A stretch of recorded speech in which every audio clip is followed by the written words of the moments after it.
ಒಂದು ಅಫೇರ್ ಇಟ್ಕೊಳ್ಳೋಕ್ಕೋಸ್ಕರ ಏನೆಲ್ಲ ಮಾಡ್ಬೋದು? ಹೋದ ವರ್ಷ 2025ರಲ್ಲಿ ರಜಿತಾ ಅನ್ನೋ ಒಬ್ಬ ತಾಯಿ ಅವಳ 3 ಮಕ್ಕಳನ್ನೇ ಉಸಿರುಗಟ್ಟಿಸಿ ಸಾಯಿಸಿದಾಳೆ. ಜಸ್ಟ್ ಒಂದು ಅಫೇರ್‌ಗೋಸ್ಕರ. ವೇಟ್, ರಜಿತಾ ಮಾಡಿದ್ದು ಸರಿನಾ ತಪ್ಪಾ ಅಂತ ಡಿಸೈಡ್ ಮಾಡೋಕ್ಕೂ ಮುಂಚೆ ಅವಳ ಕತೆ ಕೇಳಿ. ರಜಿತಾಗೆ ಚೆನ್ನಯ್ಯ ಅನ್ನೋರ ಜೊತೆ ಮದುವೆ ಆಗುತ್ತೆ. ಮದುವೆ ಆದಮೇಲೆ ಅವಳೊಂದು ಸ್ಕೂಲಲ್ಲಿ ಕೆಲಸ ಮಾಡ್ತಾ ಇರ್ತಾಳೆ. 3 ಮಕ್ಕಳು ಆಗುತ್ತೆ. ಹೀಗೆ ಒಂದು ದಿವಸ ರಜಿತಾಳ ಓಲ್ಡ್ ಸ್ಕೂಲ್ ರಿಯೂನಿಯನ್ ಇರುತ್ತೆ. ಅಲ್ಲಿ ಅವಳಿಗೆ ಅವಳ ಫ್ರೆಂಡ್ ಶಿವಕುಮಾರ್ ಸಿಗ್ತಾರೆ. ಅವ್ರ ಮೇಲೆ ಪ್ರೀತಿ ಆಗುತ್ತೆ. ಗಂಡ ಕೆಲ್ಸಕ್ಕೆ ಹೋದ್ಮೇಲೆ ಶಿವಕುಮಾರ್ನ ಮೀಟ್ ಮಾಡೋಣ ಅಂದರೆ ಮಕ್ಳು ಅಡ್ಡ ಬರ್ತಾ ಇದ್ದಾರೆ. ಅದಕ್ಕೆ ಮಕ್ಳ ಕತೆನೇ ಮುಗಿಸ್ಬಿಡ್ತಾಳೆ. ಈಗ ಎಲ್ಲರ ತಲೆಯಲ್ಲೂ ಒಂದೇ ಕ್ವಶನ್ನು, ಮನೇಲಿ ಗಂಡ ಮಕ್ಕಳು ಒಳ್ಳೆ ಜೀವನ ಇದ್ರೂ ಯಾಕೆ ಹಿಂಗೆ ಮಾಡ್ತಾರೆ ಅಂತ. ರಜಿತಾ ಕಾಲೇಜ್ ಮುಗಿಸಿ ಕೆರಿಯರ್ ಕಟ್ಕೊಬೇಕಾಗಿದ್ದ ಟೈಮ್ ಬರೋಷ್ಟರಲ್ಲಿ ಅವಳಿಗೆ 3 ಮಕ್ಕಳು, ಒಬ್ಬ ವಯಸ್ಸಾದ ಗಂಡ ಇರ್ತಾನೆ.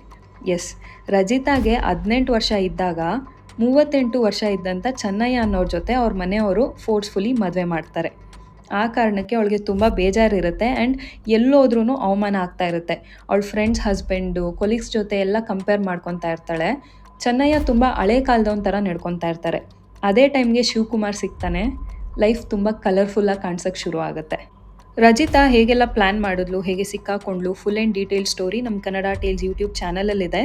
ಮತ್ತಷ್ಟು ಟ್ರೂ ಸೌತ್ ಏಷ್ಯನ್ ಕ್ರೈಮ್ ಸ್ಟೋರೀಸ್ನ ಕೇಳೋಕ್ಕೆ ನಮ್ಮ ಪೇಜ್ನ ಫಾಲೋ ಮಾಡಿ.